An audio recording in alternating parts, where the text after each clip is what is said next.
be more sensitive to your emotion, and you could make the move more easily. Or you can stubbornly hold to old ideas and you can argue for your limitations. You hear people in the hot seat all the time doing it, explaining why they're not in a better place. But as you leave this gathering just with one decision within you, that is, I'm going to discontinue my arguing for my limitations.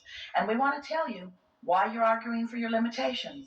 It's because you don't like where you are and you feel that it needs some explanation to somebody, because you don't like where you are and you feel like you need to explain something to somebody, because you don't like where you are and it feels like you need to explain something to somebody.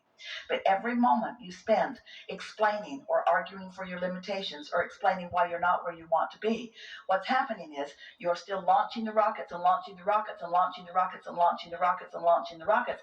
And there's going to be some big event that's going to call you forward that you're not going to be ready to receive. It works in either case. You can launch the rocket and catch up with it, and launch the rocket and catch up with it, and launch the rocket and catch up with it. And you can have this steady, receptive mode life experience that is divine and delicious. And everyone who watches you living a life like that envies you. Or you can launch a rocket and not go, launch a rocket and not go, launch a rocket and not go, launch a rocket and not go, launch a rocket and not go, launch a rocket and not go. And eventually that desire is going to be strong enough, it's going to yank you over for a minute, but you're not going to be ready to hold it. And then you count yourself as unworthy or not smart or not being good at this. Are you following this a little bit? So this is why over time we've come to say to you, when you wake up in the morning, that's the easiest time for you to set these new patterns in motion, because your habit of thought has subsided. The momentum has subsided while you were sleeping, you see. You are too involved with the other physical humans in your world and not involved enough with your own inner being. You are too much trying to please others and what they think, and not enough trying to please yourself. You've been taught that selfishness is not a good thing, even though you couldn't, if you tried, no matter how hard or how long you tried, you could not cease your selfishness, because you cannot stop perceiving from the vantage point of self. You've got to embrace selfishness as a natural consequence of being focused in this physical self. You must accept the perspective of self as being valid and good, you see. So we've talked a lot for many years about how it's good to feel good. And still, it's hard for you to accept it because of the conditioning of what came before, of others who also wanted to feel good, but they needed you to do what they needed you to do in order for them to feel good. How dare they say to you, do not you dare please yourself, you must please me instead. Do not you dare be selfish, you must not be selfish. I am the only one that gets to be selfish, which means you need to do what I need you to do in order for me to feel good. And we say, you have to be able to see the bogusness of that, you see. And so, with anyone that you encounter, whether you see yourself as an official teacher in an official teaching mode, or whether you are a stranger meeting someone maybe for the first and last time, or whether you are co-creating with family members or dear friends who you spend a lot of time with, the thing that is of greatest benefit to them is also the thing that is greatest benefit to you. And that is that you feel good right here, right now, somehow, some way. That you just find something to be positive about, something to be appreciative of. And that's why you're asking for that sort of rampage, because you can feel the power that is in that. So let's start at the beginning of this. I'm a physical being, and I've come into this physical reality with great reason. It's good that I'm here. It's right that I'm here. I'm here for great reason. And I'm in the perfect environment of all this contrast. Even the contrast that I think I don't want to live is a good thing, because out of it comes new desire, which is always a good thing. I cannot stop moving forward no matter how hard I try. And so I'm moving forward, and the source within me is reveling in that expansion that I'm accomplishing. All of the people around me are having the same experience, and to different degrees, we are in the receptive mode at different times. But I don't have to figure out what anybody else is doing, because law of attraction is figuring it all out.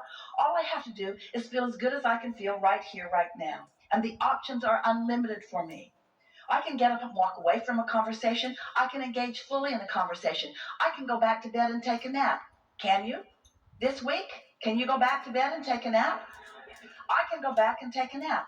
I can go put my feet in the water. I can go get in the swimming pool. I can go get something to eat. I can go ask someone for a massage. I can go play. I can be by myself. I can be with others. I am so free I can choose bondage. You have the ability here in this week to free yourself once and for all from all of the conditioning that has been offered, because here, this is a different environment in which to find your vibrational footing. Yes? Now, you can be in paradise and complain about things if you want to. Or you could be in far less than paradise and find things to appreciate. It's really up to you. But the thing that we want you to hear is that it's all up to you to focus yourself into alignment with the way your source feels, and that the conditions that surround you have no actual bearing on how you feel. You do not have to accept the conditioning that has been before, and more important, you do not have to accept the conditioning that is surrounding you now. You have more leeway, more latitude, more ability to feel good than you've ever given yourself credit for, than you've ever realized that you have. And so, getting back to the people on the reservation, that is a long-standing attitude of victimhood that is pretty hard to overcome. And yet the new ones are born all the time, and they just don't feel that way. If we were standing in your physical shoes, we would be advocating the dispersing of the reservation. We would be advocating the dispersing of any pocket of anything. We would be advocating the dispersing of anyone who is standing in a place of vulnerability where they are believing that they need something from someone other than their own resources in order to survive. We think that it is the well-meaning population that is most conducive to holding people where they don't want to be. You have your nose in businesses that, and why do you do that? We love you so much. Because it's with such good reason that you do it. Why do you do that? You do it to justify where you stand. In other words, we must help the downtrodden. And we say, then don't give them a label. We must help the disadvantaged. Then don't see them as disadvantaged. You cannot help anyone. You are of no value to anyone that you do not see in their power and in their light and in their own ability. These are strong words, and they are law-based, and you know they are valid because of the life experiences that you have lived. You cannot help someone out of poverty. You only shine a spotlight on their poverty. You can lead someone to abundance by shining the spotlight on abundance. Because in this attraction-based universe, you cannot push against anything without adding to it, you see. And so you are a bright light introducing yourself into this environment. And the only question that we have for you is, can you keep your light shining as you introduce yourself into that environment? And if you can't, stay out of it. Because if you get into it and your light isn't shining, you're of no value to them and they're of no value to you. In other words, go where the light is, go where the light is, go where the light is, go where the light is, go where the light is, go where the light is. This is the rampage. Go where the light is, go where the light is, go where the light is, go where the light is, go where the light is, go where the light is, go where the light is, go where the light is, go where the light is, until you are shining so bright that you can go anywhere and make a difference. But if you go into the darkness, before you go where the light is, go where the light is, go where the light is, then... Okay. So I have one more question then. Yes? I definitely feel like I go where the light is, and I bring it with it. You feel that too? So... And yet you told us a terrible, terrible, terrible, terrible, terrible, terrible story. Yeah. And you took us all into the darkness. It's the extreme of like contrast every day. So that light, that light, that light, that light. And I actually sing this little light of mine oftentimes. And my question is, sometimes I don't know if I feel the light. I feel like I'm supposed to be there, and I don't understand how I bring this flow or awareness to the teachers I work with. We have a question for all of you, especially for you, but for all of you. So when you see yourself in the world, do you have a propensity to want to make the world a better place? Well, therein lies your problem. Because that means you don't think the world is a better place, And it means you're looking for the problems, which means you're finding them, which means you're letting the problems of the world contour your vibration, and that's why you feel struggle. That was a trap, and you fell right in. So here's some more traps. So, do you feel appreciation for this time-space reality? And do you find so many things to appreciate every day? And does that mean that there is not contrast amongst the things that you appreciate? But do you think your appreciation is stronger? Under those conditions, the contrast can serve you. And so what you're wanting to do is to get a sense of whether you, within the contrast that you're focused upon, is launching more desire or whether it's wearing you down. So sometimes, we've heard it from some of you already, I'm not as happy as I once was. Well, that's backwards. Every day, you must be happier than you were before. This is a very big, flawed premise that so many humans carry around with them, is that as I move through time, I will be more diminished. As I move through time, I will be less vital and alive. As I move through time, I will have less of this and less of this and less of this. In other words, I'm going to peak out and then I'm going to start.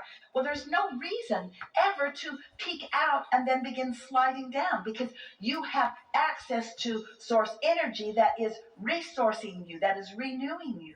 So the only thing that is ever causing decline within you, the only thing that is ever keeping you from continuing to move into more and more and more and more, is attention to things that hold you back from the very energy that you've asked for, you see. So the process can sometimes work a bit against you, as contrast causes you to ask for more, but you have practiced thoughts that don't let you go. And that's what we talk about all day, every day when we are together. Practice the thoughts that let you go. Practice the thoughts that open your valve. Practice the thoughts that open your circuit. Do the things. Be nicer to yourself more of the time. Give yourself more of a running start. Go to the light, go to the light, go to the light, which means go to the spa. Go to the ocean. Go to the food that tastes good. Go to the conversations that are uplifting. Go to the concerts. Go to the fun. Go to where it feels good. Go to the light. Go to the light. Go to the light. Go to the light. Go to the light. Go to the light until you are bright, you see. Don't try to fix the world. And so, what is this tendency to look all around the world and find a problem so that I can fix it because of something sort of nice? Esther used to carry a coat hanger with her years ago because she was really good at helping people get their keys out of their car that were locked in. She had a sort of magic touch. Her hanger was her friend. She knew just how to put it down in the windows. It's more difficult today. She doesn't do it anymore. Jerry stopped her. One day, 3 people in one day needed help. Law of attraction was just serving them up and serving them up and serving them up, serving them up. And one day Jerry said, I think we should leave that hanger home. Because whatever it is you're giving your attention to, Esther was in such an attitude of service that everywhere she went, Jerry couldn't find her, and she'd be pushing somebody in a wheelchair way over there, and then he's at the gate wondering where she is, and she's found a ticket on the floor, and she's gone to the airline, which was in the other terminal, to find out if she can find this passenger. And Jerry said, Esther, serve me for a little while. Just serve me. Just stick with me, because when you get into this attitude where people need you and you are the one that must save them from whatever their dysfunction is, then you spend all your time just chasing down dysfunction and they don't benefit at all from it, you see.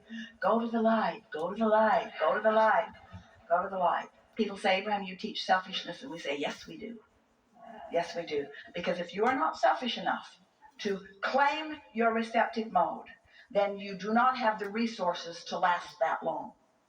But if you are selfish enough to continue to go to the receptive mode, where you receive those resources, then ideas come, perfect words are spoken, you feel that happening with you all the time. One by one, you say the right thing at the right time, but it is not in that cluster of organization or administration. They are not ready to ever hear you. In your lifetime, they will not hear you.